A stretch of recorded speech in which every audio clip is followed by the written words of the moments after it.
আসসালামু আলাইকুম, সবাই কেমন আছেন? আলহামদুলিল্লাহ, আমরা সবাই ভালো আছি। আপনারা নিশ্চয়ই অনেক ভালো আছেন। তো আজকে তো সারাদিনই বৃষ্টি, একটু পরপর বৃষ্টি হচ্ছে। দেখেন বাইরেটা কত সুন্দর লাগতেছে।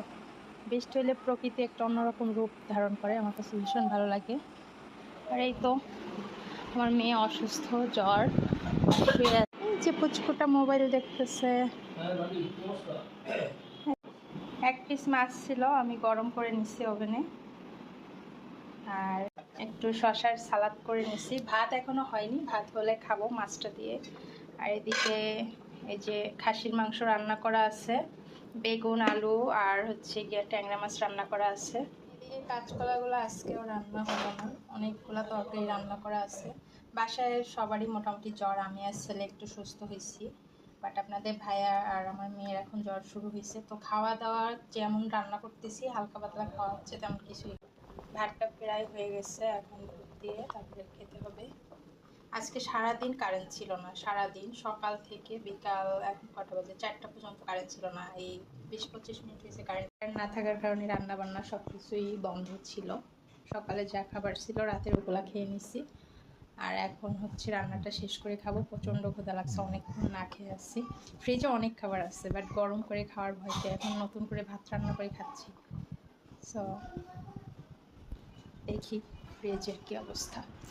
খাওয়ার সময় তার এই ওষুধ বক্স লাগে, ওষুধ বক্স থেকে ওষুধ বের করে খেলবে আর খাবে। এই যে বক্সটা এখানে রেখে দিচ্ছে। তো এই হচ্ছে তার খাওয়ার ধরন।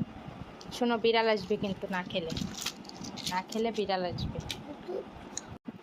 বড়জনের অনেক জ্বর হয়েছে, আর ইনি আলহামদুলিল্লাহ আগের থেকে সুস্থ হয়েছে।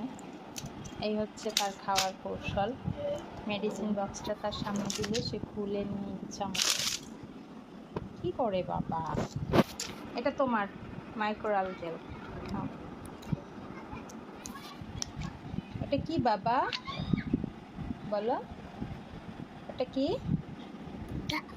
ওষুধ। জামার ফল কেটে দেই, কেটে দেই, মাম কেটে দেই, দাও কেটে দেই, দিতে হয়ে যাবে। আচার দিতে দিতে এটা হচ্ছে যে আমরা জ্বরের জন্য আনা হয়েছে। এটা আঙ্গুর, হাতে লাগবে ছুরি।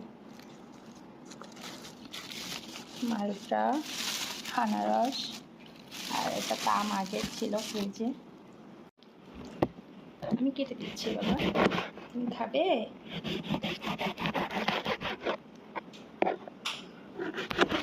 খাও, খেয়ে ফেলো।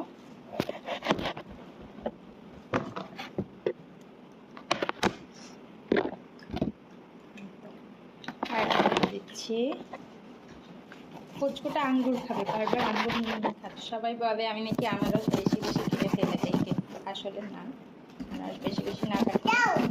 এটা মুখের ভিতরে এটা দিচ্ছি বাবা, হাত ছড়াও, হাত ছড়াও।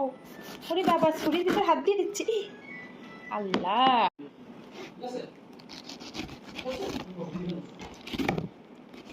আনারসের আলগুলাতে মুখ চুলকায়, এই জন্য আনারস কাটতে হয় অনেক বেশি বেশি করে। আমি বেশি কাটি না, সঠিক নিয়মই কাটি।